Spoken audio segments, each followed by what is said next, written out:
U.S. soccer. We need to talk. Honestly, it's not just about last night. It's about how this whole sport is configured in this country.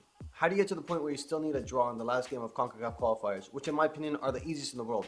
Because yesterday, Switzerland had a perfect 9 wins out of 9 games, and they lost the last game to Portugal, and now they still need to go through a playoff to qualify. We needed a point against Trinidad to secure automatic qualification. Trinidad have half the population of the city of Houston, and we still couldn't do that. I still don't know how this was able to happen because so many things had to go wrong, and they did. But we only have ourselves to blame to have been in that situation in the first place. For me, I started to worry when we got that draw in Mexico because they came over here and beat us, and we went over there and got a draw, and everyone was celebrating like we won some title. You had the ex-players, the media, the players themselves all putting out statements, oh, what an amazing performance. I mean, it wasn't bad. A point in Mexico is not a bad result, but we were still in a bad situation on the table. Mexico's point kept them in first place. We were third, and we weren't even safe there, as you can see now.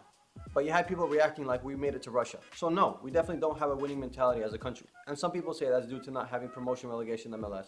I don't disagree with that, but that's besides the point. We have $1 billion going to MLS, a handful of players with European experience. What's the excuse to not get a result against Trinidad on the night with the whole World Cup on the line?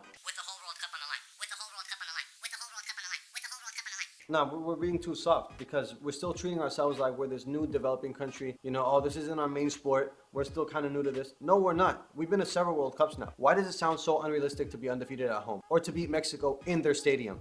I think the problem might be at the roots of how the sport is set up in this country. Our recruiting system is weak, and we make kids pay hundreds of dollars to join competitive clubs where they can actually get quality coaching. And then we get mad at Giuseppe Rossi when he doesn't want to play for us. And it's just so depressing because being a fan of the sport in this country, the only time where you feel like everyone is in on this and everyone cares is during the World Cup when the US plays.